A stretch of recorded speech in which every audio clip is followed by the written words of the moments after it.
So you need to ask yourself, what is the viscosity of a liquid? Another question will be, what is the vapor pressure of the liquid? The third question will be, what is the surface tension of the liquid? Right? That's how you study. So that when you come to one question, you should be able to cover up the whole topic. So viscosity is basically the resistance to flow. And you should know it talks about thickness, how thick the solution is, not heavy. Heavy is density. And when we talk about vapor pressure of the liquid, then suddenly you should start looking at some of the properties based on the vapor pressure of the liquid. So what are some of the things that related to vapor pressure? Those of you who are sitting right on the corner there, you can come and sit here so that you are closer to the board. Right? Come on this side. So viscosity basically arises due to the intermolecular interactions that are present among the liquid molecules. The stronger the interaction, the slower it will move. So how do you break the interaction? You heat it. Or you dilute it. So that if you bring in another liquid, then you might see that the viscosity starts to change. Come this side. Let's close the door.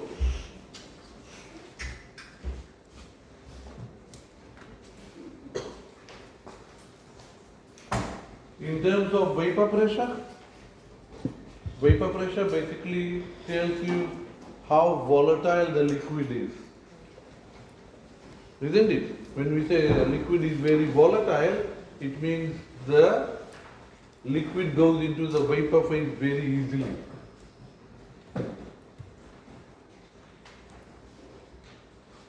And then it helps you to explain that volatile liquid can catch fire very easily. Why? Because it can go into boiling state very fast. They have low boiling point.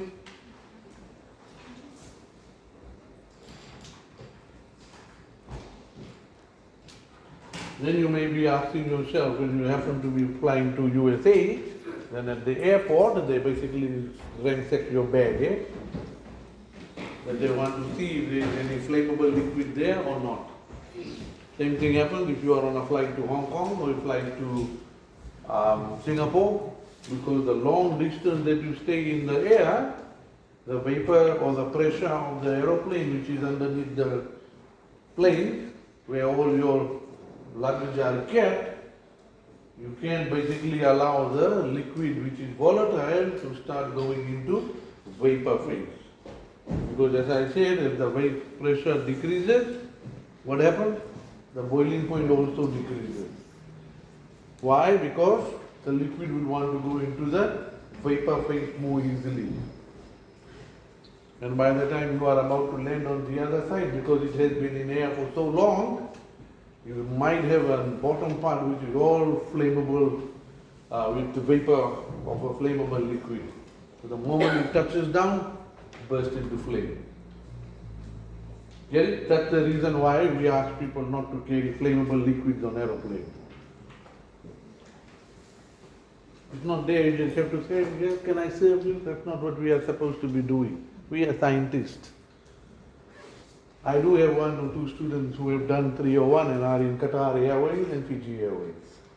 After she was there, she took 6 month leave, came back, completed her 301 because she wants to leave the job. It sounds good, I'm a cabin crew. Only here we allow people to come on Fiji time. Over there, no. For every cent, they'll make you work. So she decided to come back and complete the 301. But when I was asking her in the beginning, it's okay. I'm out, I don't think I'll come back to complete. So when I saw her last semester, what happened? So you need to understand one thing. When you understand, when you try to understand any topic, something is difficult. Jobs can leave you, but the degree that will go behind your name will go with you in the grave. Yes or no?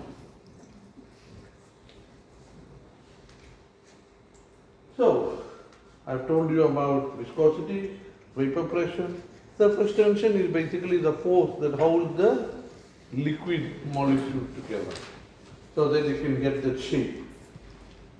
So if you have a drop of liquid, you can tell why it is forming a drop. Sometimes some liquid can form very big drop before it falls.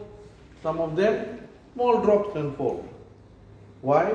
Because the surface tension is different.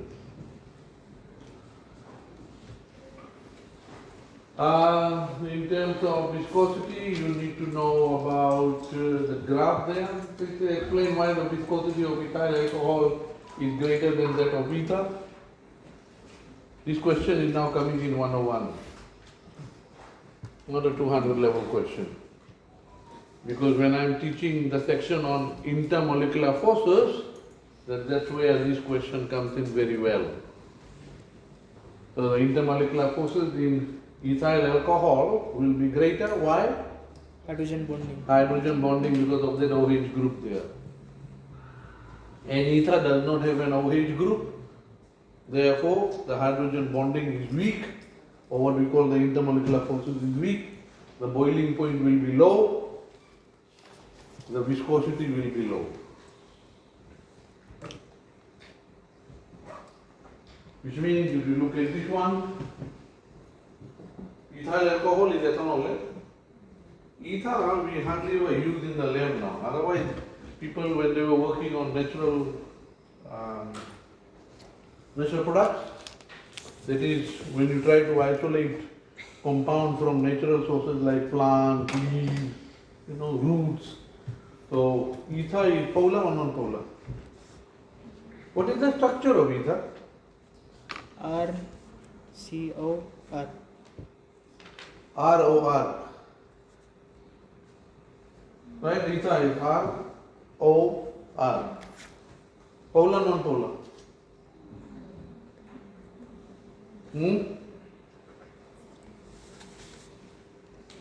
Polar, non-polar? I have a big question mark. If you have done 102, 201 and you can't tell me an organic molecule, polar, non-polar under structure, you wasted your bloody 1 year there. When are you going to come back and do our organic chemistry again? Finish, gone. Ether polar, non-polar? Huh? Non-polar. Why? Because the electron clouds are evenly distributed. So whatever is on the RC side, what is balances out. So if you have to use ether, what kind of compound can you extract from natural compound? Polar, non-polar?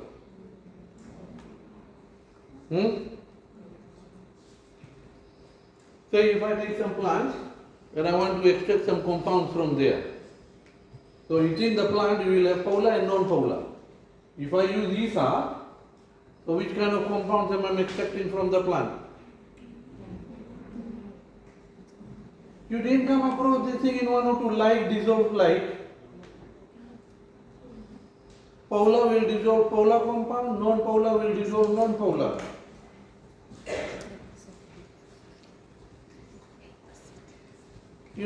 Those of you who are becoming teachers, if you don't know how to explain this to your students, that's why, nowadays students are becoming really hopeless. Because they are memorizing from the book. They are not getting to know something which the job of a teacher is to do. With real life example and explain, this is what we do. That is why when you go into any milling industry, the oil that we eat, they basically get it extracted from ether. It's non-polar. So you extract all the oil using ether. Because it has got very low boiling point, we actually evaporate the ether and the oil is left. That's why doctors say don't eat oil. Because some traces of that ether may remain in the oil. That way it undergoes purification. Clear? You know, that's how we are expecting scientists to explain things. When you look at it, you know your chemistry, how it is done, and what could be the problem. If a journalist goes write all this bullshit in the newspaper, you people will start carrying that on because you will think they are not. But our journalist scientists, just like the climate change hype. Who put all those news on the newspaper? Scientists? When did they become climate change specialists? They'll go and listen to you and then write all the half the thing right, half thing wrong.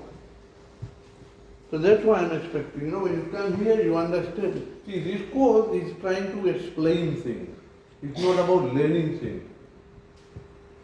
It's trying to explain the properties that you see here, how it's affecting your thing in nature.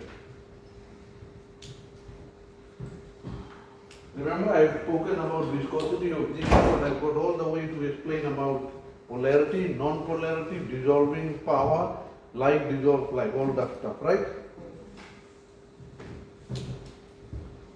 According to the Arrhenius equation, the variation of viscosity with temperature is given by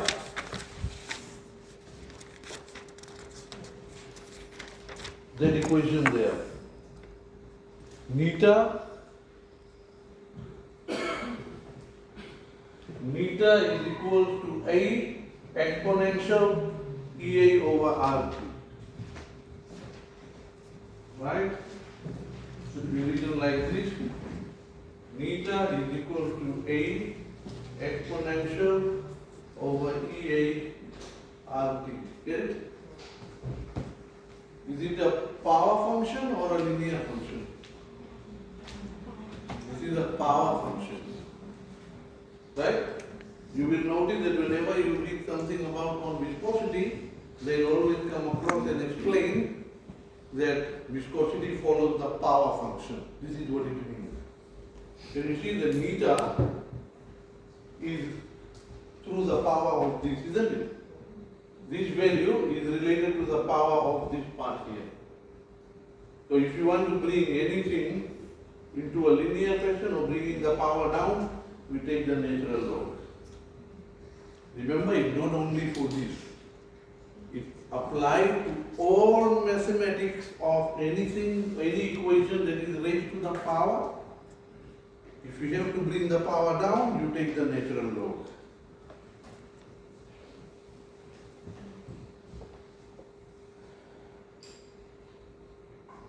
Soon I will be coming in to look at absorption equation, Langmuir's equation, Friendly's equation, Irene's equation, Arrhenius equation. They are all power functions. And I find it very amazing that you will see that when students come in to do a master's in chemistry and stuff like that, they'll try to avoid my project because it deals with equations. Get it? But when you try to look at it, if you understand the fundamentals, it's not hard. The rule is that anything that is raised to the power, it becomes a power function. So how does your value should increase? If you have a power function, what the graph looks like? Like this, yeah? Yes. Yes? So viscosity basically increases like this. With what? With temperature. So it's the other way around, negative, right? Because you have a minus here. So it goes this way, isn't it? So if you try to plot this, you will see that it goes this way. Next week you will be doing an experiment which is on vapor pressure, it still follows the power function. Then you will see that the pressure basically decreases with temperature in this fashion. But I can't do much with this kind of graph. So what I need to do, I have to linearize it. That means I have to put it in a linear. So what do I do with it? Then I take the ln of it. So if you plot the ln of it, it becomes Linear. If you understand that part, it's not for the sake of this question here. It's for the sake of looking forward. When you come to do, say, your 300 level courses, you will find it very easy to understand all this stuff. Clear? You can't tell me it's hard because if people before you have done all this and done it well, and you say it is hard, then there is something wrong in you. You know, just like if you don't want to work hard, then you start blaming the tool. Eh? Oh, the tool was not working, that's why I couldn't do it. So a bad worker always blames the tool. Likewise, if you tell me that this is hard, I don't understand, just leave it. If it is hard, it means you have found your weakness there. Pull up yourself. Try to go and read things in the internet so that you are able to understand not only for this course, but you try to focus on the equation, what it means. Clear? And this kind of equation will be general.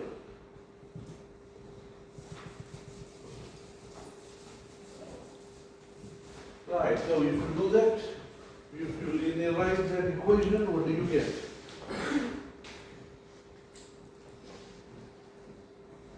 I think I'll bring this one down.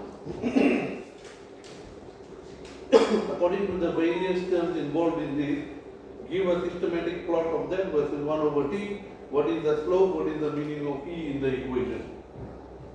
So basically, if you try to look at this equation, it y is equals to, you must be wondering how do I know which one is y, which one is x. In a linear equation, the x and y, you have to determine it experimentally. Right? So if you get your experimental data x and y, the remaining ones which you can't get experimentally, you can get it from the graph. So let's check. Can I measure the neta? Yes. Remember we did it in the lab by calculating the viscosity of liquid, but we did it at different temperatures. So let's check the two variables. I got my neta here and I got my temperature here. So one is my y, one is my x. And according to that formula, I mean linear equation, we write like this: y is equal to mx plus c. So you try to see the x should be close or with the slope. Can I make this one my mx? Because there is no m there. But if I look at 1 over t as my x, then E over r becomes my slope. That's how I decide. And this part here will become my y. C. So y is equal to mx plus c. We normally say y is equal to mx plus c, but it doesn't come that way, right? But here you have to look for it. This will be my y. Anything on this side y. Then you look for your x here. And x is some variable that you will determine experimentally. So if you plot, this becomes my slope. That means once you get your graph done, you go to the computer and tell the computer to give you the equation of the graph. So once you get the equation of the graph, you will see it will be written y is equal to some value x plus some value. So that value for the slope is equal to E over r. So if you multiply the slope by r, you get your E. This is what it means here in this form. Slope is equal to EA over r. So if I want this, I have to multiply by r here, multiply by r here. Isn't it? So, that's what you get. Any question? The biggest problem in this calculation is when you don't follow the units. And if you don't get your units right in plotting the graph, then your slope will also be wrong. So that is why we basically try to see that when you do all these things, you follow the IUPAC standard, which is temperature should be in Kelvin, your neta should be in Pascal per second or Newtons per kg, Newton meter per kg. And once you calculate this, then your answer will come in terms of joules per mole or joules per gram. Because here you are multiplying by R, so your answer will be in joules per mole. Right? So every mole of liquid moving requires that much of energy to to overcome before it can start to flow. If in the exam I ask you to give me a stepwise procedure as to how the EA of a solution can be determined, will you be able to do it? It will combine part of your lab into your theory. Remember in the lab what did you do? You measured the viscosity at different temperatures. Then the dynamic viscosity was plotted against 1 over temperature. Then the linear plot. The slope of the graph gave you EA over R. And if you multiply the slope by R, you get your EA. Yeah?